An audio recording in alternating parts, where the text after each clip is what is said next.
راہ ازدی میں دعا گو ہوں کہ اللہ میری زبان پر ایسے کلمات جاری کر دے جو میرے لیے بھی اور آپ کے لیے بھی نفع کا سبب ہوں، جس سے ہمارے اعتقادات کو نفع پہنچے، ہمارے اعمال کو نور ملے اور ہمارے باطن کو قرار اور تسکین کے اجالے نصیب ہوں۔ حضور کا ذکر کرنے اور سننے کے لیے ہم جمع ہوئے ہیں، اور یقیناً ہمارا اس مقصد کے لیے جمع ہونا اللہ اور اس کے رسول کی بارگاہ میں امید ہے کہ قبول ہوگا، چونکہ ایسی مجالس، ایسی محافل، ایسی خوبصورت مجالس نور بارگاہ ازدی میں مستجاب ہوتی۔ میں آپ کو ایک مجلس میں پہلے لیے چلتا ہوں جس کو منعقد ہونے کے لیے مسجد نبوی کا صحن میسر آیا، اور آج تو ہم جھولی پھیلا کے عرض کرتے ہیں، سنا ہے آپ ہر عاشق کے گھر تشریف لاتے ہیں، ہمارے گھر میں بھی ہو جائے چراغاں یا رسول اللہ۔ لیکن یہ وہ مجلس تھی کہ جس میں ایسا چراغاں ہوا کہ دنیا نے دیکھا۔ مجلس صحابہ بپا تھی، حضور حجرہ انور میں موجود تھے۔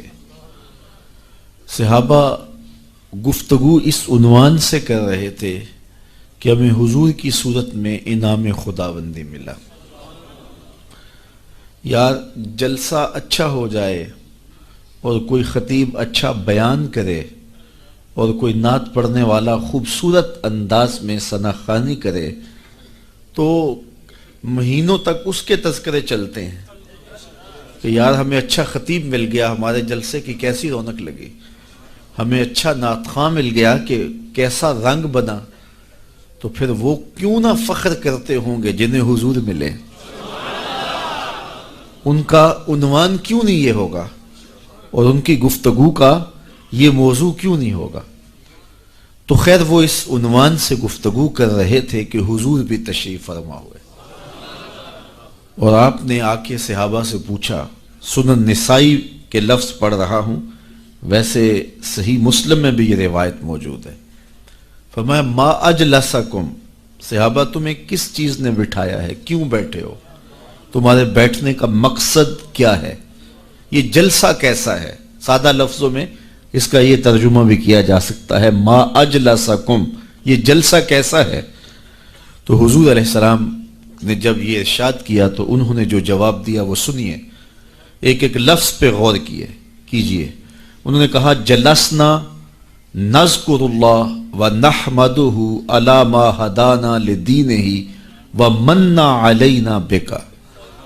حضور ہم اس لیے بیٹھے ہیں، یہ جلسہ اس لیے ہو رہا ہے، جلسنا ہم اس لیے بیٹھے ہیں، نذکر اللہ کہ ہم اللہ کا ذکر کر رہے ہیں، وَنَحْمَدُهُ اور اس کی حمد بیان کر رہے ہیں، عَلَى مَا هَدَانَا لِدِينِهِ اس بات پر کہ اس نے ہمیں ہدایت دین دی، وَمَنَّ عَلَيْنَا اور ہمارے اوپر احسان کیا، بِكَ آپ کو عطا کر کے، آپ مل گئے اس لیے ہم اس نعمت پر اور آپ کی وجہ سے دین ملا، اس نعمت پر رب کا شکرانہ ادا کرنے کے لیے بیٹھے۔ اگر حضرت حسان بن ثابت رضی اللہ تعالی عنہ کی الگ سے بولی سننا چاہو تو ان کے لفظوں کی ترتیب یہ ہے، منا علینا ربنا اذ بعث فینا محمد صلی اللہ علیہ وسلم، ہمارے رب نے ہمارے اوپر احسان کیا کہ ہمیں محمد عربی عطا کر دیا۔ شاید اسی کا ترجمہ کسی نے کیا، فضل رب العلا اور کیا چاہیے، مل گئے مصطفیٰ اور کیا چاہیے۔ تو کہا ہم اس لیے بیٹھے، ہمارا جلسہ اس لیے ہے، جلسنا نذکر اللہ ونحمدہ علی ما ہدانا لدینہ ومن علینا بک، آپ کی صورت میں ہمارے اوپر جو انعام ہوا اور ہدایت دین ملی، اس پر رب کا شکریہ ادا کرنے کے لیے یہ مجلس بپا کی ہوئے۔ یہ صحابہ نے جواباً عرض کیا، بات تو سادہ سی تھی، کوئی آپ سے پوچھے کیوں بیٹھے ہو تو آپ کہیں گے محفل میلاد میں بات ختم ہو جائے گی۔ حضور نے صحابہ سے پوچھا قسم دے سکتے ہو اسی لیے بیٹھے ہو؟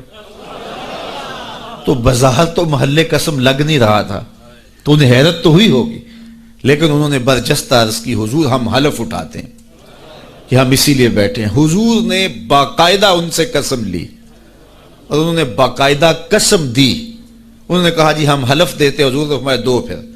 تو انہوں نے باقاعدہ قسم دی. حضور نے قسم جب ان سے لے لی تو ظاہر سب کے چہروں پہ حیرت و استعجاب کی کیفیت تو تھی کہ یہ موقع بظاہر قسم کا تو نہیں ہے.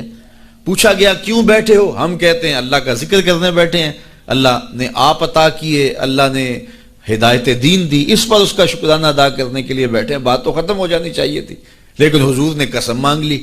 صحابہ نے باقاعدہ قسم دی. جب قسم لے لی تو پھر ان کے چہروں پر حیرت تو تھی. اس حیرت کو دور کرنے کے لیے فرمایا اے صحابہ میں تم سے جو قسم لی ہے یہ کسی تہمت کی بنیاد پر نہیں لی. تمہارے قول کی صداقت پر مجھے کوئی شک نہیں گزرا تھا کہ میں نے قسم سے تصدیق چاہی ہو. جو تم نے کہا مجھے پہلے اس کا یقین تھا, لیکن اس کے باوجود میں نے قسم لی. کیوں لی یہ سن لو میں نے کیوں لی. فرمایا تم یہاں بیٹھے تھے, میں حجرے میں تھا. اتانی جبریل علیہ السلام, میرے پاس جبریل امین حاضر خدمت ہوئے. فاخبرنی ان اللہ یباہی بکم الملائکہ, تو مجھے جبریل نے خبر دی محبوب ذرا باہر تو نکل کے دیکھو, تمہارے صحابہ کے اس عمل پر اللہ فرشتوں میں ناز کر رہا ہے. اب صحابہ کا عمل کون سا تھا جس پہ رب بھی ناز کر رہا ہے؟ ملائے اعلیٰ میں ناز فرما رہا ہے فرشتوں میں کہ دیکھو میں نے نعمت دی تھی, کیسے شکر گزار نکلے کہ اب تک اس کا شکریہ ادا کر رہے ہیں. تو کہا تمہارے عمل پر اللہ فرشتوں میں ناز فرما رہا ہے. تو اللہ کی رحمتوں سے کوئی بعید نہیں کہ آج کی مجلس بھی قبول کر لی جائے اور اللہ فرشتوں سے فرمائے دیکھو صدیاں بیت گئیں اور یہ آج بھی بیٹھ کے اس نعمت کا شکریہ ادا کر رہے ہیں, اور ہو سکتا ہے یہ میری اور آپ کی بخشش کی ضمانت قرار پائے. اس لیے آپ یہاں آئے ہیں, بیٹھے ہیں, درود و سلام کے ماحول میں بیٹھے ہیں. ابھی آپ نے شاہ صاحب سے حضور کی مدحت کے پھول لیے ہیں, آپ کے مشام ہستی معطر ہوئے ہیں اور سر شام سے ذکر کی کیفیت نور میں ہیں, اور اللہ نے چاہا تو تھوڑی دیر تک مزید اس کیفیت محبت میں گزریں گے, اور پھر حضور کی بارگاہ میں دست بستہ سلام ہوگا, پھر دعا کے لیے ہاتھ اٹھیں گے. تو یہ کتنے حسین لمحے گزریں گے ہمارے, اور یہ کتنی خوش نصیب گھڑیاں ہیں جو ذکر رسول میں بسر ہو جائیں.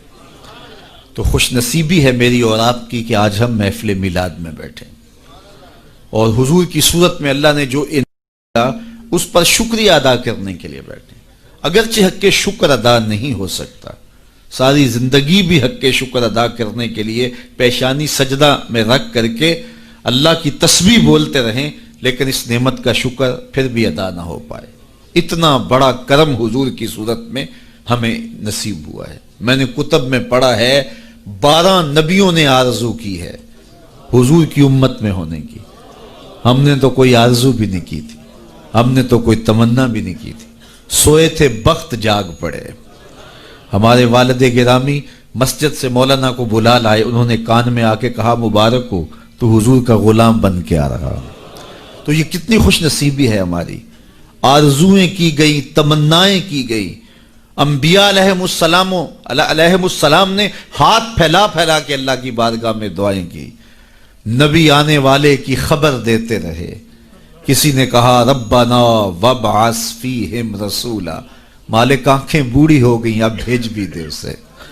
کوئی بولا مبشرم برسول یاتی من بعد اسمہ احمد, چلو میں تمہیں پتہ بھی بتا دیتا ہوں, نام بھی بتا دیتا ہوں, اس کا نام احمد ہوگا. یہ حضرت عیسیٰ علیہ السلام نے کہا.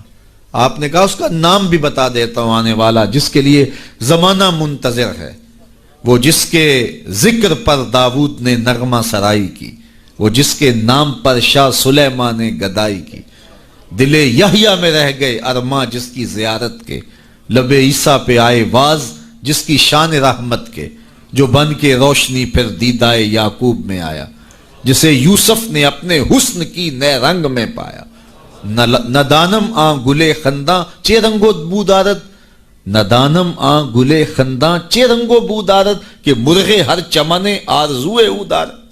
ہر کوئی اسی کا منتظر ہے, کوئی کہیں منتظر ہے، کوئی کہیں منتظر ہے، نستورہ کہاں منتظر ہے، بحیرہ راہب کلی ڈال کے شام کے راستے میں بیٹھا ہوا ہے۔ اس نے مذہب کی کتابوں میں پڑھا تھا کسی دن اس نے یہاں سے گزرنا ہے، وہی کلی جو ہے وہ ڈال کے بیٹھ گیا۔ وظیفہ کیا پڑھتا ہے؟ روزانہ صبح چھت پہ چڑھ جاتا ہے اور حجاز کی جانب سے آنے والے قافلے دیکھتا رہتا ہے، اللہ اکبر۔ اور شام کو جب اندھیرے گہرے ہو جاتے ہیں اور کلی کے اندر آ کے سو جاتا ہے، یہی وظیفہ کرتا ہے۔ شب ہجر کی سختیاں کوئی اس سے جا کے پوچھے، شب ہجر کی سختیاں کوئی اس سے جا کے پوچھے، تیری راہ تکتے تکتے جسے صبح ہو گئی ہے۔ تو شام سویرے اسی کا، اس کا وظیفہ یہی ہے۔ پھر ایک دن وہ مقصود بھی آ گیا، اللہ اکبر۔ اس نے پہچانا کیسے کہ اس قافلے میں وہ ہیں۔ مشکات اٹھائیے اور کتب حدیث اٹھائیے، تاریخ کی کتب اٹھائیے، سیر کی کتب اٹھائیے۔ اس نے دیکھا کہ دائیں بائیں کے اشجار سجدہ ریز ہو رہے ہیں، تو وہ آج نیچے اتر آیا۔ تو اس کے جو ماننے والے تھے ان کو بڑی حیرت ہوئی، یہ تو شام سے پہلے نیچے نہیں اترتے، آج وظیفہ جلدی پورا کیسے ہو گیا؟ تو انہوں نے کہا جناب، کہا جلدی آج کھانا تیار کرو، یہ جو لشکر آ رہا ہے، یہ جو قافلہ آ رہا ہے، اس قافلے کی ہم نے دعوت کرنی ہے۔ اللہ اکبر۔ کھانا پکنے لگ گیا، اتنے میں قافلہ بھی آ پہنچا۔ تو قافلے والوں کو کہا گیا آج دوپہر کا کھانا آپ کا ہمارے پاس ہوگا۔ یہ قافلہ پہلے بھی یہاں سے گزرتا تھا، عرب تاجر جب شام جاتے تھے تو یہیں سے گزر کے جاتے تھے، اور اس کی کلی یہاں موجود تھی، اور یہ یہاں کبھی رکتے بھی تھے، لیکن کبھی اس نے پوچھا بھی نہیں تھا، التفات بھی نہیں کیا تھا۔ آج پہلا موقع ہے کہ کہا آج تمہاری دعوت ہے۔ انہیں بڑی حیرت بھی ہوئی اور خوشی بھی ہوئی۔ مسافر کو کھانا مل جائے تو پھر وہ تو بہت خوش ہوتا ہے، تو اسے خوشی بھی انہیں ہوئی اور پھر حیرت بھی ہوئی کہ یہ پہلے کبھی پوچھتا بھی نہیں تھا، آج کیا خاص وجہ ہے کہ ہماری دعوت کی جا رہی ہے۔ خیر، کہا ٹھیک ہے۔ جب کھانا تیار ہو گیا تو کہا آ جاؤ۔ تو ایک بہت بڑا درخت تھا اس کے کنیسہ کے ساتھ، جس کا بڑا گھنا سایہ تھا، سارے وہاں آ کے بیٹھ گئے۔ حضور علیہ السلام بھی چونکہ ساتھ تھے، اور حضور کو سامان کے پاس چھوڑ آئے، اور یہ آیا اور جس طرح کوئی چیز ڈھونڈتا ہے تو کہتا تمہارا کوئی شخص تو نہیں رہ گیا؟ کہا نہیں، سارے آ گئے ہیں۔ کہا نہیں کوئی؟ کہا ہاں، ایک نوجوان ہے، نو عمر ہے، اس کو ہم اپنے سامان کے پاس چھوڑ کے آئے ہیں۔ اللہ اکبر۔ میرے والد گرامی یہاں ایک جملہ کہا کرتے تھے، مجھے یاد آ گیا، فرمایا کرتے تھے کہ اس نے کہا کیسی بارات ہے جو دولہے کو چھوڑ آئی ہے؟ تمہیں کون پوچھتا تھا؟ تم پہلے بھی تو گزرتے تھے، کبھی ہم نے پوچھا تھا؟ یہ ایسی بارات ہے جو دولہے کو چھوڑ آئی ہے، تمہیں کون پوچھے گا؟ تو حضور علیہ السلام کو جب لے کر کے آئے تو ظاہر ہے جتنا بھی درخت کا سایہ تھا اس میں لوگ براجمان تھے، بیٹھے ہوئے تھے، تو حضور آ کے دھوپ میں بیٹھ گئے، تو درخت نے الٹ کے سایہ حضور پہ کر دیا۔ اللہ، بادل بھی سایہ کرتے تھے، درخت بھی سایہ کرتے تھے۔ تو پھر اس نے حضور کا ہاتھ پکڑ کے کہا ھذا سید العالمین، ھذا سید المرسلین۔ تو دنیا انتظار کرتی رہی، بحیرہ راہب انتظار کرتا رہا، نستورہ انتظار کرتا رہا، تبہ ہمیری انتظار کرتا رہا، نبی انتظار کرتے رہے۔ حضرت عیسیٰ اپنی قوم کو بٹھا کے حضور علیہ السلام کی مدح و ستائش سنا رہے ہیں۔ انجیل برنباس میں آج بھی یہ لفظ موجود ہیں، اگرچہ بہت ساری تحریف راپ آ گئی ان کتابوں میں، لیکن کچھ نشانات تو آج بھی ہیں۔ تو وہاں لکھا ہے کہ حضرت عیسیٰ نے جب کہا کہ لوگوں میرے بعد اب وہی آئے گا، تو ایک حواری اٹھا، اس نے کہا کہ حضرت جس کے قصیدے آپ بھی پڑھ رہے ہیں، کیا وہ آپ سے بھی افضل ہوگا؟ ہر امتی کا خیال تو یہی ہوتا ہے نا کہ میرے نبی سے افضل کون ہو سکتا ہے، مرید بھی یہ سوچتا ہے کہ میرے پیر سے افضل کون، حقیقت ہو یا نہ ہو لیکن سوچنے کا انداز یہی ہے۔ ہر شاگرد سوچتا ہے میرے استاد سے بہتر کون ہے، ہر بیٹا سوچتا ہے میرے باپ سے بہتر کون ہے، ہر جو ہے وہ کارکن کہتا ہے میرے لیڈر سے بہتر کون ہے۔ یہ آج کل جو سیاسی کارکن ہیں اپنے لیڈروں کے بارے میں کتنے پر امید ہیں اور کتنی ان کی محبتیں ہیں، تو ظاہر ہے وہ لیڈر مانتے ہیں تو محبتیں ہیں۔ اور ہر امتی اپنے نبی کے بارے میں سوچتا ہے کہ میرے نبی سے بہتر کون ہو سکتا ہے۔ وہ تو بدبخت ہے جو نبی بھی مانے اور عیب بھی نکالے۔ محبوباں تے نکتہ چینی، جڑا کرن تو باز نہیں آوندا، اصل منافق جانی اس نو او جھوٹے پیار جتاوندا۔ سانو دسیا عشق دے مفتی جڑا مڑ مڑ پیا فرماوندا، آزم جتھے دل لگ جاوے اتھے عیب نظر نہیں آوندا۔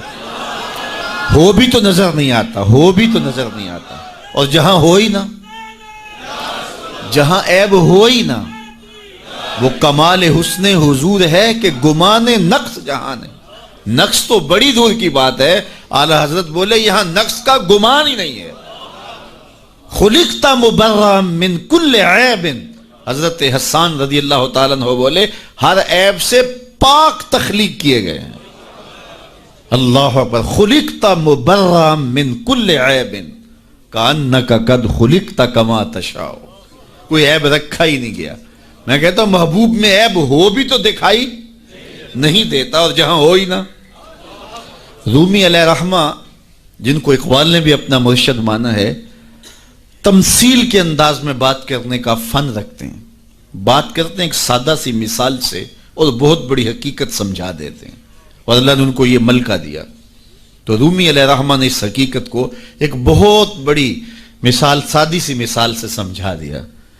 کہتے ہیں کسی نے، بادشاہ وقت نے لیلا کو دربار میں بلایا، اور چونکہ بڑا شہرہ تھا، یہ جو مجنو جو تھا یہ شہزادہ تھا باقاعدہ، لیکن ہوش و حواس باختہ ہو گئے، بس محبت کا ایسا جنون چڑھا کہ اصلی نام بھی جاتا رہا۔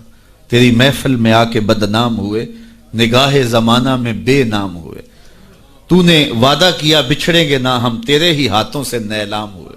تشخص مٹ گیا، پہچان مٹ گیا، نام ہی مٹ گیا۔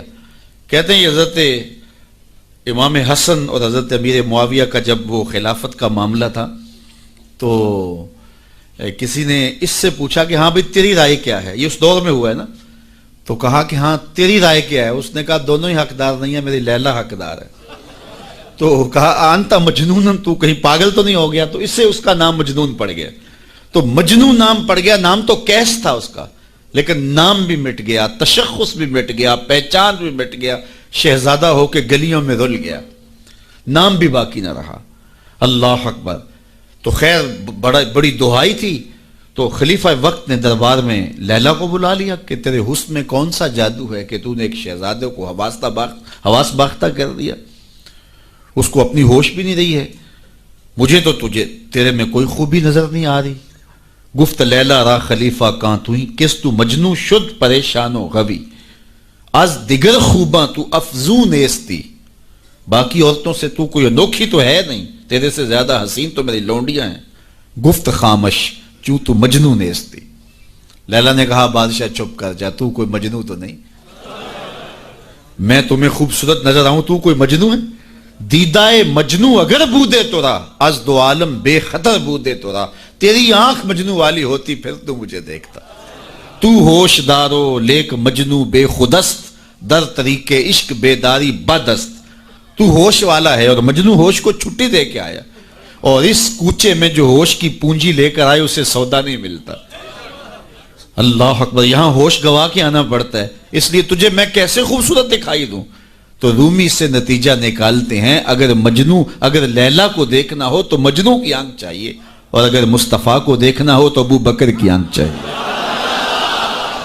پھر جلوے انہی کے نظر آئیں گے۔ اور اقبال نے تو 2 قدم آگے جو ہے وہ بات کر دی۔ اقبال کہتا ہے مانائے حرفم کنی تحقیق اگر، بنگری با دیدائے صدیق اگر، قوت قلب و جگر گردد نبی، از خدا محبوب تر گردد نبی۔ اللہ اکبر، اقبال نے کتنی کمال کی بات کر دی۔ کہا کہ اگر میں تحقیقی بات کروں، معنی حرفم، اللہ اکبر، میں اگر اپنے معنی حرف کی تحقیق اور جستجو کے دائرے میں آ کے بات کروں اور پھر صدیق اکبر کی آنکھ سے دیکھوں، تو میں جدھر دیکھوں جلوے محبوب کے دکھائی دیں۔ اور اگلی بات کر دی، اور اس کی مجھے تشریح کرنی پڑے گی اگر جو ہے وہ اس کا میں ترجمہ کروں، از خدا محبوب تر گردد نبی۔ اقبال کہتے ہیں کہ خدا سے بھی نبی محبوب لگنے لگ جاتے ہیں، تو اس کا کیا معنی ہے؟ تو اس پر بہت کچھ کہا جا سکتا ہے، لیکن سادہ اس کا مفہوم یہ ہے کہ خدا کی چوکھٹ تک رسائی نصیب ہوتی ہے تو پھر بھی شکریہ نبی کا ادا کرنا پڑتا کہ آپ نہ ہوتے تو یہ در بھی نہ ملتا، یہ دہلیز ملی تو آپ کی وجہ سے ملی نا۔ اسی لیے سجدہ کر کے، رکوع کر کے، قیام کر کے، سب کچھ کرنے کے بعد پھر ہاتھ باندھ کے کہا السلام علیکہ ایھا النبی، اے محبوب تمہارے اوپر سلام ہو جس نے مالک کی دہلیز دکھائی، جنہوں نے مالک کی چوکھٹ دکھلائی، ورنہ آج بھی اندھیروں میں بھٹک رہے ہوتے اگر آپ تشریف فرما نہ ہوتے۔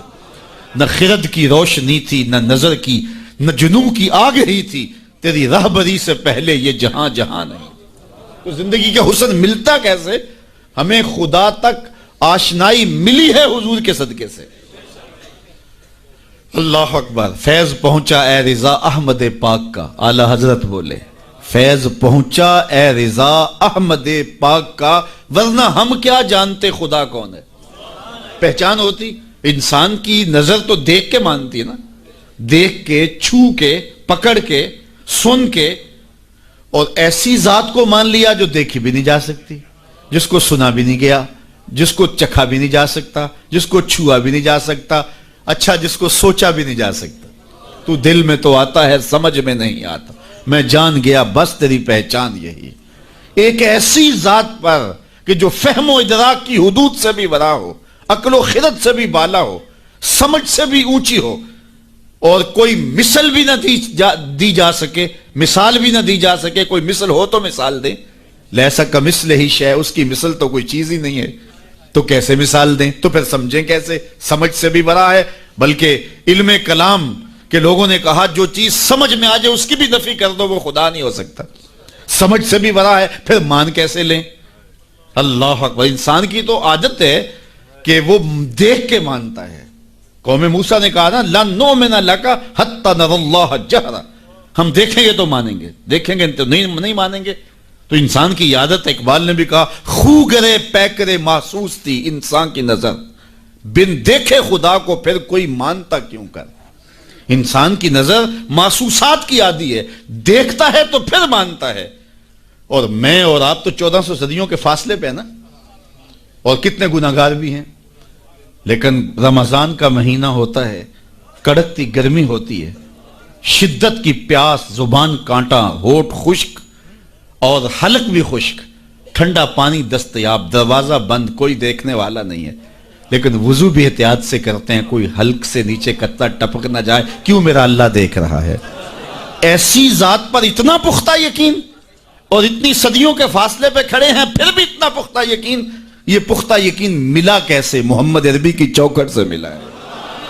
اگر وہ نہ ہوتے تو کیسے اس ذات کو ہم مان لیتے؟ ہم وہاں تک پہنچتے کیسے؟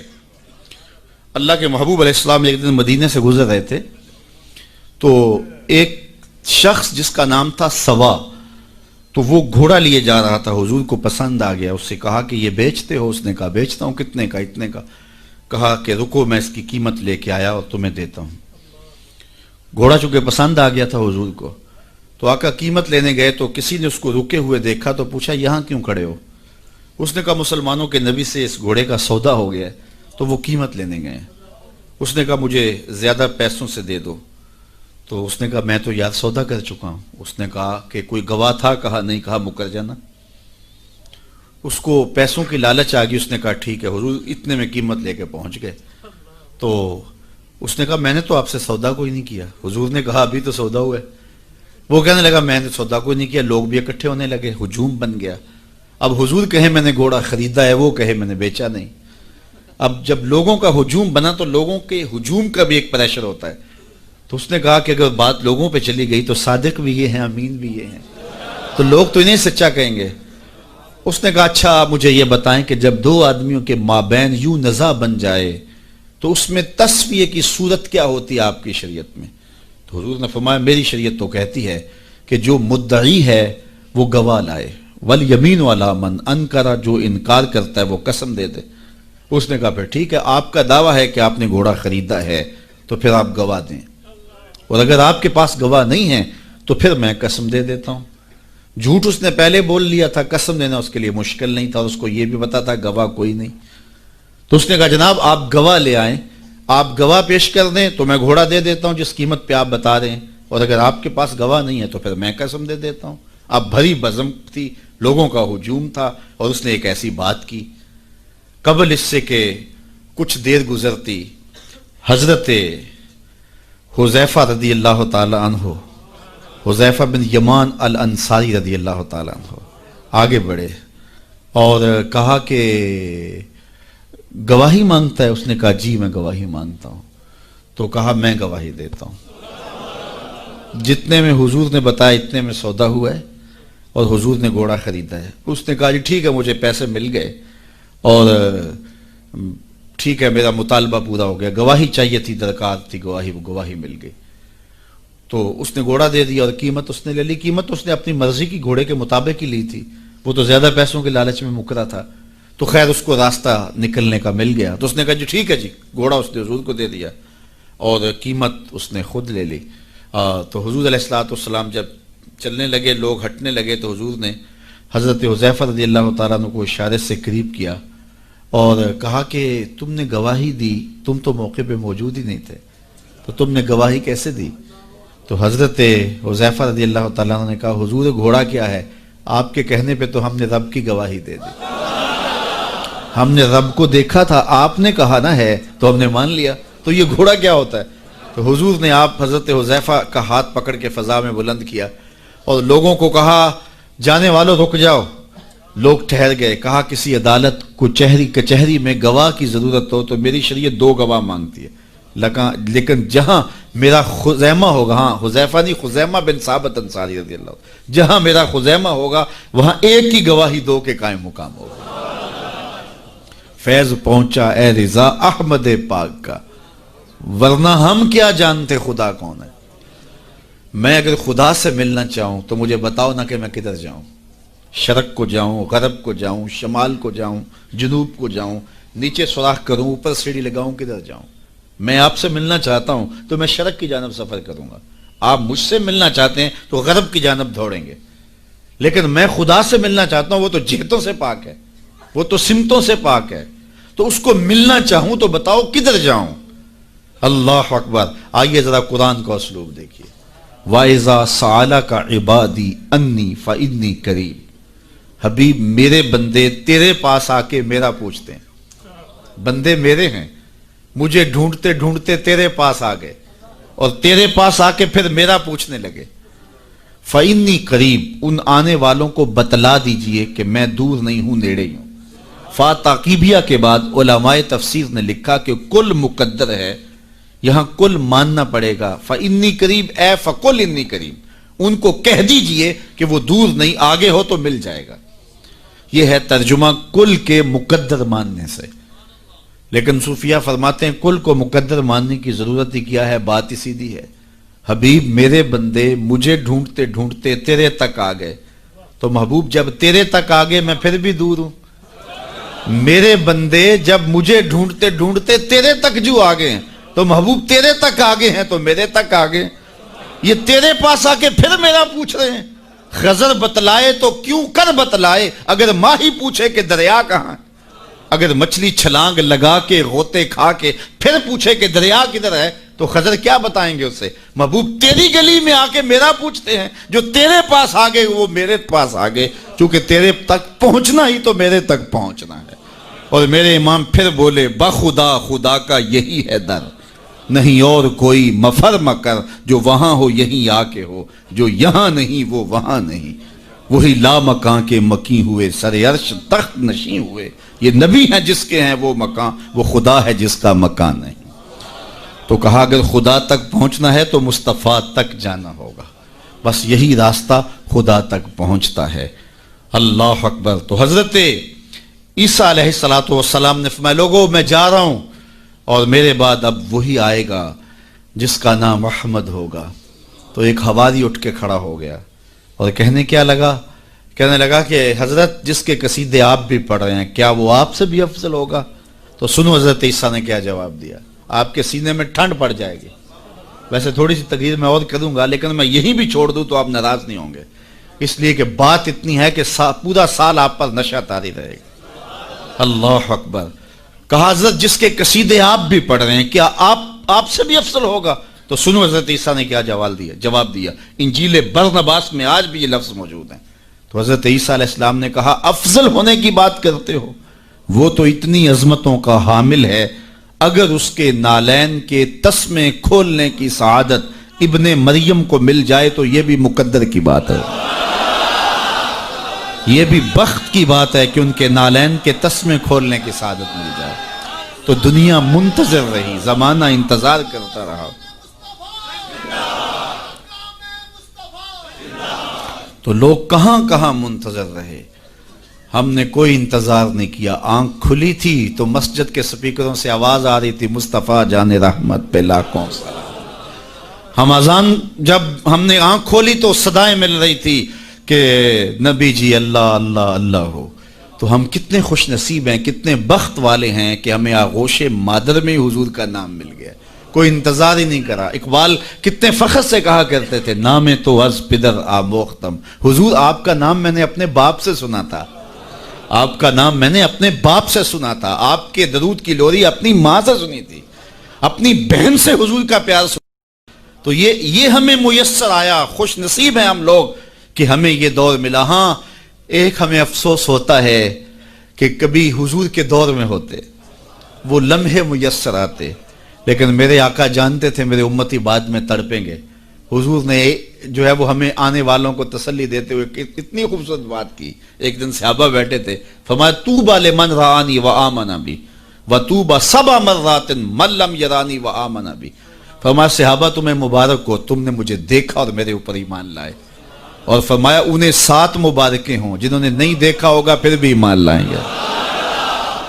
نفس ایمان کی حضور نے 7 مبارکیں دی ہیں، طوبی لمن رآنی وآمن بی وطوبی سبع مرات من لم یرانی وآمن بی۔ تو کہا انہیں 7 مبارکیں ہوں جنہوں نے دیکھا بھی نہیں پھر بھی نام پہ تڑپ رہے ہوں گے۔ اللہ اکبر، نام سن کے جان مارنے کے لیے تیار ہوں گے۔ حضور کا نام آتا ہے آنکھوں میں آنسو آ جاتے ہیں، دل تڑپتا ہے، کیا کیفیات باطن ہوتی ہیں۔ تو یار یہ کوئی چھوٹی دولت ہے، حضور کا نام سن کے یہ کیفیت نصیب ہو جائے، یہ ان کے پیار کی علامت ہے۔ پیار ہوتا ہے تو آنکھوں میں آنسو آتے ہیں، اور جہاں آنسو ہوتے ہیں وہاں رحمتیں ہوتی ہیں۔ علامہ رومی فرماتے ہیں جہاں پانی چلتا ہے وہاں سبزہ اگتا ہے، اور جہاں آنسو بہتے ہیں وہاں رحمت اترتی ہے۔ تو یہ ان کے پیار کے آنسو ہے، یہ ان کی محبت کے آنسو ہے۔ بلکہ امام غزالی نے غالباً لکھا ہے کہ حضور کے پیار میں، اللہ کی خشیت میں جو آنسو آئیں تو ان کو صاف نہ کرو بلکہ ان کو رخساروں پہ مل لیا کرو۔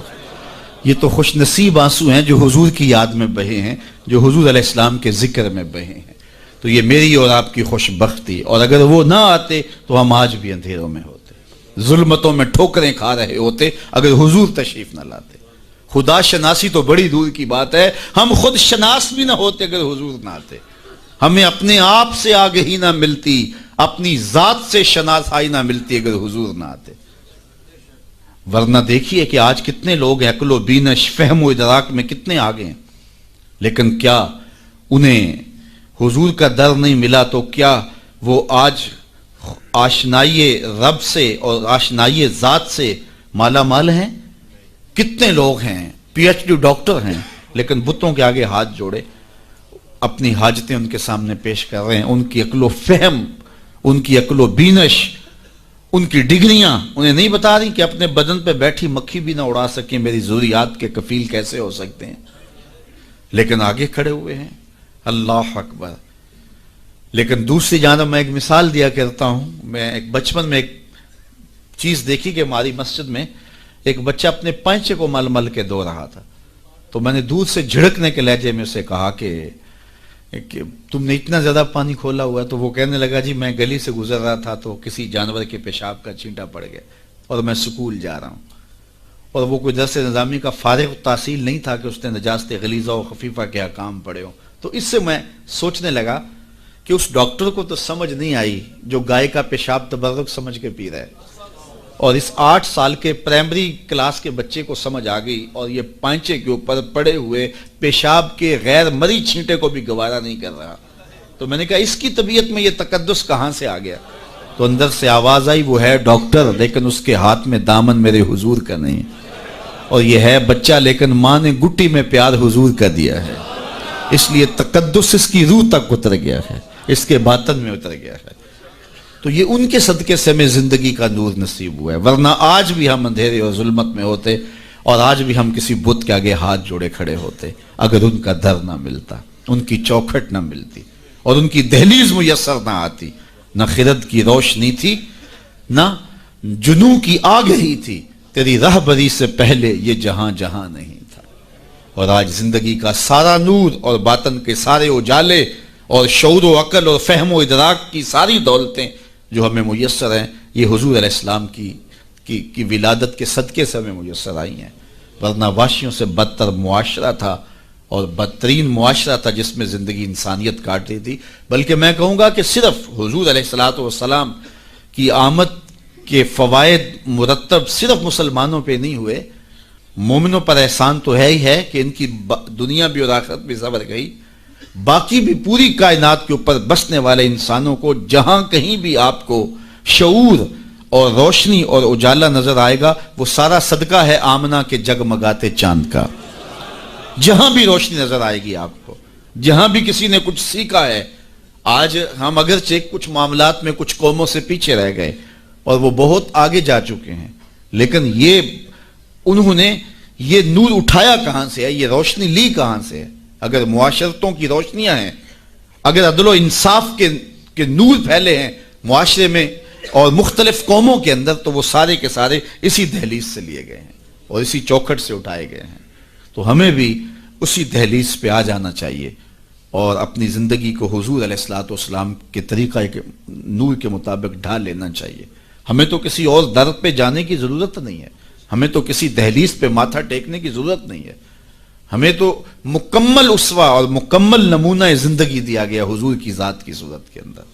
اس لیے ہم اپنی گھریلو زندگی سے لے کر کے اپنے سیاسی امور تک اسی دہلیز سے لے کر کے اپنی زندگی کو جنت بنا سکتے ہیں اور اپنی آخرت بھی بہتر کر سکتے ہیں۔ دوسرے لوگوں نے حضور علیہ السلام کے اصول و ضوابط، حضور کے دیے ہوئے جو ہے وہ نظام زندگی سے روشنی لے کر کے اپنی دنیاوی زندگی کو تو جنت بنا لیا، لیکن حضور علیہ السلام سے باطنی تعلق قائم نہ کر سکے اور اپنی آخرت جو ہے وہ روشن نہ کر سکے۔ اور ہمارا تو حضور سے باطن کا ربط ہے، حضور سے دل کا تعلق ہے، اس لیے ہم اپنی آخرت بھی سنوار سکتے ہیں اور ہم اپنی دنیا بھی سنوار سکتے ہیں، شرط یہ ہے کہ ہم حضور کے ہو جائیں۔ پھر ہمیں عزت بھی ملے گی، ہمیں سرخروئی بھی ملے گی، تخت و تاج بھی ہمارے رب کا وعدہ ہے، وَأَنْتُمُ الْأَعْلَوْنَ إِن كُنتُم مُؤْمِنِينَ۔ تم مومن بن کے دکھاؤ، ساری عزتیں تمہارے قدموں پہ رکھیں گے۔ بن کے تو دکھاؤ نا۔ یہ کافر لگتے کیا ہیں؟ کافر لگتے کیا ہیں؟ اگر انہیں دنیاوی عزتیں دی گئی ہیں تو انہوں نے اصول و ضوابط اختیار کیے ہیں۔ اقبال نے وہ جب شکوے کی زبان کھولی تو اس میں کہا نا کہ کافر کو دیے حور و قصور اور مومن کے لیے فقط وعدہ حور، تو اس کے جواب میں کہا تم میں کوئی حوروں کا چاہنے والا ہی نہیں، جلوائے طور تو موجود ہے کوئی موسیٰ ہی نہیں۔ کوئی ہو تو صحیح اور کوئی مانگنے والا تو ہو، تو اس کو ہم کیوں نہیں دیتے؟ ہم تو مائل بکرم ہیں، کوئی سائل ہی نہیں، راہ دکھلائیں کسے راہ رو منزل ہی نہیں، جلوائے طور تو موجود ہے کوئی موسیٰ ہی نہیں۔ تو وہ آج بھی وہ انوار برسنے کے لیے جو ہے وہ آمادہ ہیں، لیکن اس دہلیز پہ آ جائیں۔ ہم نے اپنے آقا و مولا کے ساتھ اپنا باطنی تعلق تو قائم کیا ہے، لیکن ہماری زندگی کی ترجیحات کچھ اور ہو گئیں، اور جس کے نتیجے کے اندر آج ہم دنیا سے جو ہے وہ کٹ گئے اور آج رسوائیوں اور ذلتوں میں اپنی زندگی بسر کر رہے ہیں۔ اقبال علیہ رحمہ نے جب شکوے کا لہجہ اختیار کیا تو فتویٰ بھی متوجہ ہوا اور بہت سخت لہجہ تھا، لیکن جواب آتے ہی سارا نشہ اتر جاتا ہے۔ جب وہ شکوہ کرتے ہیں تو اس میں کرتے ہیں کہ تیرے کعبے کو جبینوں سے بسایا ہم نے، نوع انسانی کو غلامی سے چھڑایا ہم نے، صفائے دہر سے باطل کو مٹایا ہم نے، تیرے قرآن کو سینوں سے لگایا ہم نے، پھر بھی ہم سے گلہ ہے کہ وفادار نہیں، ہم وفادار نہیں تو بھی تو دلدار نہیں۔ تو بڑا تلخ لہجہ ہے، لیکن اب اس کا جب جواب آتا ہے تو سارا نشہ اترتا ہے۔ لفظ وہی ہیں، صرف صیغہ بدلتا ہے، لفظ وہی رہتے ہیں، صرف صیغہ تبدیل ہو جاتا ہے۔ اب جواب کیا آ رہا ہے؟ پہلے تو یہ تھا کہ صفائے دہر سے باطل کو مٹایا ہم نے، نوع انسانی کو غلامی سے چھڑایا ہم نے۔ اب ادھر سے آواز آ رہی ہے، صفائے دہر سے باطل کو مٹایا کس نے، نوع انسانی کو غلامی سے چھڑایا کس نے؟ میرے کعبے کو جبینوں سے بسایا کس نے؟ میرے قرآن کو سینوں سے لگایا کس نے؟ تھے تو آبا وہ تمہارے ہی، مگر تم کیا ہو؟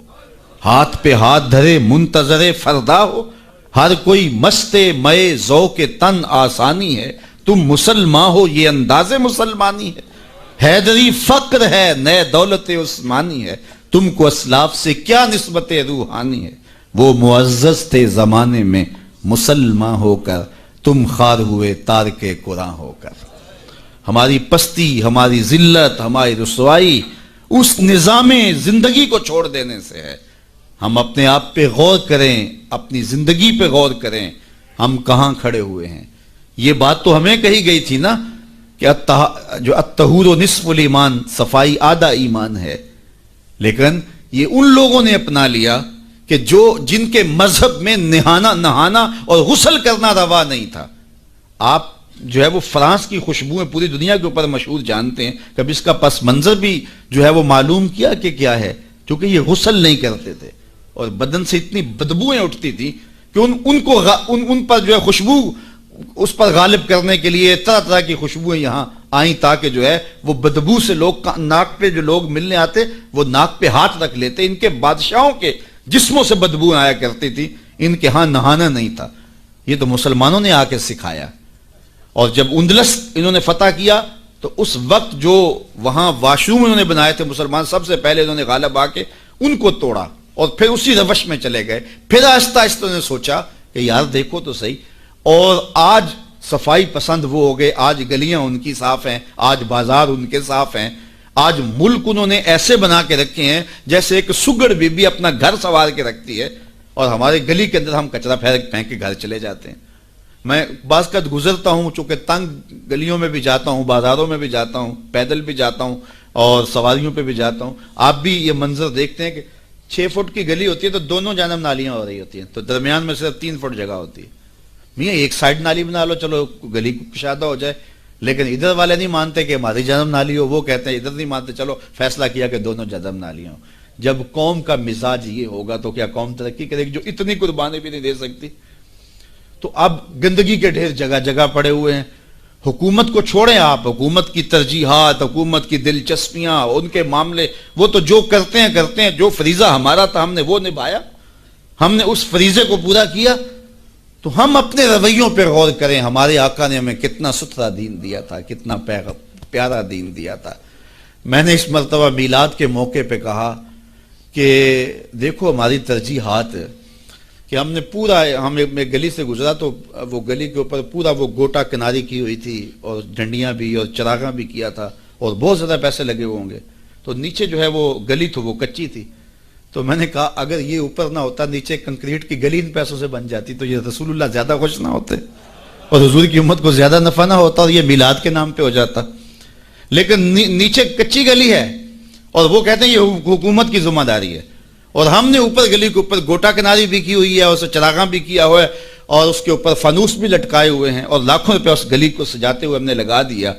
لیکن اگر ہم پکی کر لیتے گلی تو وہ زیادہ اچھا نہ تھا کہ وہ ہمیشہ کے لیے جو ہے وہ ایک مسئلہ ختم ہو جاتا، لیکن وہ نہیں کریں گے، یہ کریں گے ہم نے اپنی ترجیحات اپنی مرضی سے مقرر کی ہوئی ہیں۔ تو میرے رسول صلی اللہ علیہ وسلم نے جو ہمیں دین دیا ہے اس دین کو اختیار، اس کا یہ مطلب نہ لیا جائے کہ میں میلاد کے چراغاں کا مخالف ہوں۔ آج کل تو یہ بھی بڑا ڈر لگا رہتا ہے کہ فتوے ایک دم جو ہے وہ متوجہ ہو جاتے ہیں اور کعبہ سے نیچے تو چھوڑتے ہی نہیں نا، لیکن یہ دکھڑے ہیں ہمارے۔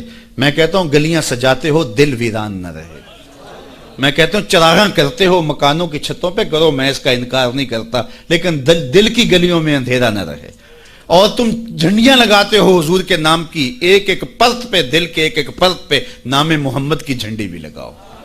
اور میں نے الحمدللہ جگہ جگہ میلاد کے موسم میں اس مرتبہ توجہ دلائی کہ آپ اس طرح کریں کہ اپنے محلے کے اندر فہرست بنائیں، اپنی گلی کے اندر فہرست بنائیں۔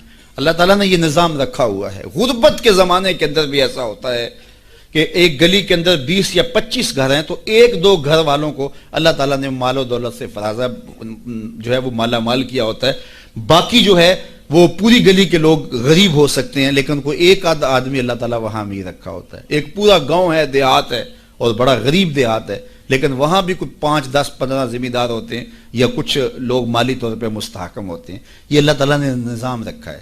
وہ جو 5 10 لوگ ایک بستی میں امیر ہیں، ایک گلی کے اندر 15 یا 20 گھر ہیں تو سارے غربا کے گھر ہیں، تو 2-3 گھر جو ہیں اللہ تعالیٰ نے ان کو نوازا ہوا ہے، تو وہ 2-3 گھر یا اس گاؤں کے اندر جو ہے وہ 10-12 لوگ وہ سوچیں کہ ہمیں سرخاب کے پر لگے ہیں کہ ہمیں دولت زیادہ دی گئی ہے. عقل و فہم کی وجہ سے بھی دولت زیادہ نہیں ہوتی. میاں صاحب فرماتے ہیں بے وقوفاں دے نوکر ویکھے دانش مند سیانے. ایسا بھی ہوتا ہے، یہ اللہ کی تقسیم ہے، وہ جس کو عطا کر دے. تو اب جس کو دولت زیادہ دی گئی ہے وہ سوچے کہ مجھے کیوں زیادہ دی گئی ہے. علماء نے کہا کہ جس کو کوئی زیادہ فراوانی دی گئی ہے اس کا جو ہے وہ مثال کے طور پہ وہ کہتے ہیں کہ جو گائے ہے اور بھینس ہے اس کا دودھ اس کے بچے کی ضرورت سے زیادہ ہوتا ہے تو باقیوں کے لیے بھی حلال قرار دیا گیا کہ وہ نفع پہنچائے. جس کو مال اس کی ضرورت سے زیادہ دیا گیا ہے تو وہ اس مال کے ذریعے اپنے کم از کم رشتہ داروں میں اور اپنے محلے میں اپنی گلی میں کم از کم دیکھے. اور میلاد کے موسم کے اندر وہ غور کرے کہ میری گلی میں 15 گھر ہیں، اس میں کوئی غریب ہے تو آج میلاد کے دن ایسا نہ ہو کہ آج بھی وہ غربت میں دن گزارے. اگر اس کو آپ 1 مہینے کا راشن دے دیتے ہیں اور ساتھ لکھ کے چٹ اس کے اندر ڈال دیتے ہیں میلاد مبارک، اور درود پڑھتا رہے گا اور حضور علیہ الصلوۃ والسلام کا صدقہ کھاتا رہے گا تو کتنا اچھا ہو. تو یہ وہ چیزیں ہیں جس کی طرف ہمیں توجہ کرنی چاہیے. اور میں سمجھتا ہوں کہ حضور علیہ السلام کی محبت سے معاشرے کے دکھ جو ہیں وہ سمیٹے جا سکتے ہیں. آقا کریم علیہ الصلوۃ والسلام نے محبت سے ہی معاشرت کو جو ہے وہ اپنے قریب کیا اور لوگ ایمان کی دولت سے مالا مال ہو گئے. وہ ایک بچہ آیا نا اپنی ماں کے لیے لباس لینے کے لیے، اور پہلے وہ گیا اپنے چچا کے پاس، اس کی ماں بیوہ تھی اور اس کا لباس پھٹ گیا تھا، اور وہ اپنے چچا کے پاس گیا تو اس نے دتکار دیا. اللہ اکبر. فذالک الذی یدعو الیتیم، یدعو الیتیم، یہ قرآن نے بتایا ہے کہ یہ وہ بد نصیب لوگ ہیں جو یتیموں کو دھکے دیا کرتے ہیں. تو وہ ماں نے اس کو روکا تھا، بیٹا نہ جانا، تاریخ خیرب پڑھیں. ماں نے کہا تھا بیٹا نہ جانا، لیکن اس نے کہا کہ تیرے بدن کے اوپر جو لباس ہے وہ بھی پھٹ گیا اور جگہ جگہ سے جسم جھلک رہا ہے، تو میں اپنے چچا سے آپ کے لیے لباس لے کے آتا ہوں. پھر جو رویہ اس نے اختیار کیا تو واپس روتا ہوا آ رہا تھا، تو کسی نے راستے نے پوچھا کہ کیا ماجرا ہوا. اس نے کہا چچا کے پاس گیا تھا ماں کے لیے لباس لینے، اس نے رلا کے بھیج دیا. اللہ اکبر. تو اس نے کہا کہ جا سین حرم میں محمد نام کا ایک شخص بیٹھا ہوا ہے، اگر تو اپنا دکھڑا اس کے سامنے پیش کرے تو وہ امید ہے تمہیں رد نہیں کریں گے، لیکن سن لے ان کا دین کوئی اور ہے. اللہ اکبر. اپنے ماں کے پاس آیا تو ماں کو کہا کہ چچا نے رلا کے بھیج دیا، لیکن آپ کی حالت مجھ سے دیکھی نہیں جا رہی. بچہ ابھی شعور کی منزلوں میں قدم رکھ رہا تھا، پہلے بہت چھوٹا تھا، اب اس کے اندر ایک جذبات تھے بچے کے اندر. تو ماں نے کہا کہ بیٹا نہیں، ان کے پاس نہیں جانا، سنا ہے کہ وہ جو ان سے ملے دین دھرم چھین لیتے ہیں اس کا. اللہ اکبر. تو حضور علیہ الصلوۃ والسلام کے پاس جانے سے ماں روکنے لگی، لیکن بچے نے کہا کہ امی میں پکا رہوں گا، بتوں کا وفادار رہوں گا، تم اس ٹینشن کو، اس پریشانی کو چھوڑ دو.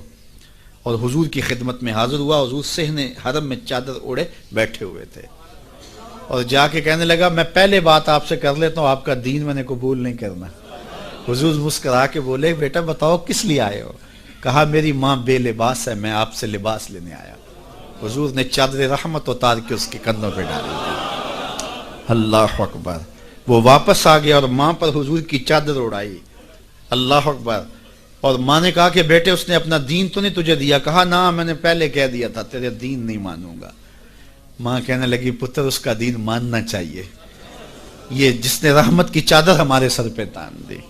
اللہ اکبر. تیری تک کے ادامہ میں مرید ہو گئے. اس بوڑھی عورت کا قصہ بھی آپ نہیں بھول سکتے جو گھر کا سامان باندھ کے اپنے دروازے پہ بیٹھی ہوئی تھی، اور اس نے سنا تھا مکے میں ایک جادوگر آیا ہے جسے ملتا ہے اس کا دین چھین لیتا ہے. اس نے سوچا ساری زندگی لات منات حبل عزا ان کے ساتھ وفا کی ہے، یعوق اور نصر کے قصیدے پڑھے ہیں، تو اب آخری زندگی میں کیا میں ود اور سوا کو چھوڑ دوں گی، میں یعوس اور نصر کو چھوڑ دوں گی، میں لات اور منات کو چھوڑ دوں گی.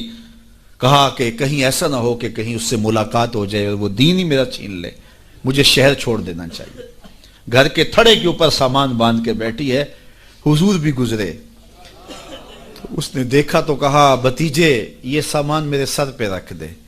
حضور نے سامان اٹھایا, دیکھا تو بوجھل تھا, وزنی تھا, اور بڑھیا کو دیکھا تو کمزور تھی. تو کہا کہ بڑھیا اگر چاہو تو جہاں چاہتی ہو میں خود نہ چھوڑا. اس نے کہا اس سے بڑی مہربانی کیا ہوگی, میں تو لاولد ہوں, میری تو اولاد نہیں ہے, تو میں شہر چھوڑ کے جا رہی ہوں. راستے میں حضور نے سامان اٹھایا ہوا ہے اور بڑھیا سے باتیں بھی کرتے جا رہے ہیں. تو بڑھیا کو کہا کیوں جا رہی ہے؟ اس نے کہا کہ سنا ہے یہاں ایک جادوگر ہے جو لوگوں کا دھرم لوٹ لیتا ہے, لوگوں کا دین لوٹ لیتا ہے. میں نے ساری زندگی بتوں سے وفا کی ہے, میرے آبا و اجداد نے بتوں سے وفا کی ہے, میں چاہتی ہوں دین اجداد ہاتھ سے چھوٹ نہ جائیں. آخر اس شہر میں رہتی ہوں کہیں مل نہ جائے, تو میں چاہتی ہوں کہ میں شہر چھوڑ جاؤں, زندگی کی چند سانسیں باقی ہیں, میں وفا کے ساتھ تو گزاروں. غالب نے کہا تھا نا وفاداری بشرط استواری اصل ایمان ہے. اس پہ اختلاف بھی کیا جا سکتا ہے. مرے کعبے میں تو بت خانے میں گاڑو برہمن کو. وہ کہتا ہے چاہے بت سے وفاداری ہو, وفاداری تو ہو. تو اس نے کہا میں تو وفاداری کرنا چاہتی ہوں اپنے بتوں سے, اور میں شہر چھوڑ کے مکہ جا رہا ہوں. جانتی ہوں ام القریٰ ہے, بستیوں کی ماں ہے. اس شہر کو شہر جمال کہتے ہیں, شہر خوباں ہے, لیکن میں اس شہر کو چھوڑ کے جا رہی ہوں. خیر حضور نے کچھ نہیں کہا, اس کا سامان نہیں پھینک دیا کہ ٹھیک ہے تم پھر جاؤ. سامان اس کا اٹھایا اور جہاں تک اس نے جانا تھا سامان پہنچایا. سامان سپرد کر کے واپس پلٹنے لگے. تو اس نے کہا بچے اپنا نام تو بتا دے, لوگ کہیں گے کہ مکہ چھوڑ آئی ہو تو بتاؤں گی ایک جادوگر کے دکھ سے چھوڑ آئی ہوں. تو وہ کتنا برا بھلا کہیں گے شہر مکہ کو کہ جس مکہ سے لوگ نقل مکانی کرنے پہ مجبور ہو گئے. تو میں انہیں یہ بھی بتاؤں گی کہ جس مکے میں جادوگر رہتا ہے اتنا اچھا نوجوان بھی رہتا ہے, تو تیرا نام لیا کروں گی, تیرے قصیدے پڑھا کروں گے. تو حضور علیہ السلام مسکرا پڑے, کہا بڑھیا جس جادوگر سے بھاگ کے آئی ہے وہ تیرے سامنے کھڑا ہے. اس نے کہا سچ سے آپ ہی محمد ہیں؟ حضور نے فرمایا نام میرا یہی ہے. تو اس نے کہا پھر آپ کا جادو میرے پہ چل گیا ہے. اللہ اکبر, تیری تک کے ادامہ میں مرید ہو گئی. لوگوں کی خدمت کریں, بوڑھوں کے کام آئیں, دکھیوں کے کام آئیں, مصیبت زدہ کے کام آئیں. حضور یتیم ہو کے یتیم پرور تھے, لاچاروں کی مدد کرتے, لوگوں کے گھروں میں پانی بھر کے دے دیتے, اور دکھیوں کے کام آ جاتے اور مصیبت زدوں کے کام آ جاتے.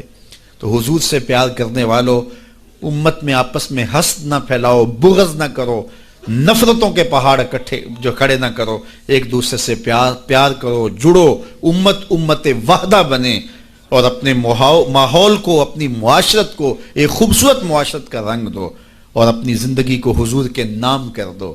حضور کی محبت تو انسانوں کو جوڑتی ہے, حضور علیہ السلام کی محبت تو انسانوں کو یکجا کرتی ہے. جس طرح ایک باپ کے بیٹے ہوتے ہیں اور آپس میں پیار کرتے ہیں, اور ان کی سانج باپ ہوتا ہے, ساری امت کی سانج آمنہ کے لال ہیں. تو حضور کی وجہ سے ہم جڑے ہوئے ہیں, حضور کے نام پہ ہم اکٹھے ہوئے ہیں. تو اپنی زندگیوں کے اندر عملی تبدیلی پیدا کریں. آقا کریم کی اسوہ نور کو دیکھیں, کتنا میٹھا اسوہ تھا میرے حضور کا, کتنی میٹھی زندگی گزار کے گئے ہیں, کتنا پیارا دور حضور نے گزارا ہے, اور وہ ہمارے لیے مکمل, اکمل اور خوبصورت نمونہ ہے حضور کی حیات طیبہ. اللہ ہمیں حضور علیہ السلام کی حیات کا نور نصیب کرے, اور زندگی کے جو ایام ہمیں بچے, ہمیں میسر آئے ہیں, ان ایام میں یاد خدا میں ہماری زندگی گزرے. جب ہم ایک دوسرے سے پیار کریں گے, حسد نہیں ہوگا, حقد نہیں ہوگا, بغض نہیں ہوگا, کینے نہیں ہوگے, نفرتیں نہیں ہوں گی, تو پھر زندگی خوشگوار ہوگی. ہم نے اپنی زندگی کو خود جہنم زار بنایا ہوا ہے. ایک دوسرے کے اوپر ہماری بدگمانیاں, ایک دوسرے کے اوپر حسد, بغض اور کینے, اس نے زندگی کو اوکھا کر دیا ہوا ہے. اور سمجھتے یہ ہیں کسی نے جادو کر دیا ہے, کسی نے ٹونا کر دیا ہے, کسی نے سایہ کر دیا, کسی نے تعویذ ڈال دی ہیں. اور میاں کسی نے ڈالا ہوا, ہم نے اپنے اندر تعویذ خود حسد اور بغض کے ڈالے ہوئے ہیں. وہی ہمیں چین نہیں لینے دیتے, ہمیں سکون نہیں آنے دیتے.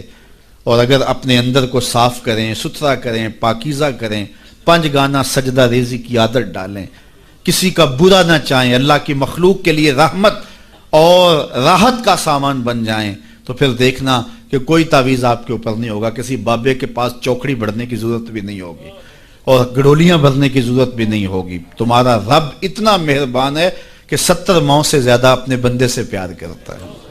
ہر ایک شخص کے ساتھ اس نے ایک محافظ فرشتہ مقرر کیا ہوا ہے جو شیاطین سے حفاظت کرتا ہے بندے کی، تو اس کی تو کرم نوازی ہے۔ زندگی کو اوکھا ہم نے خود اپنے لیے بنایا ہوا ہے، تو زندگی کو سوکھا بنائیں، زندگی کو آسان بنائیں، زندگی کو راحت کدہ بنائیں، جہنم کدہ نہ بنائیں۔ اور یہ تب ممکن ہوگا جب ہم حضور علیہ السلام کے طریقہ حیات کے مطابق اپنی زندگی ڈال لیں گے۔ میلاد میں آنے والوں کے لیے یہی پیغام ہے۔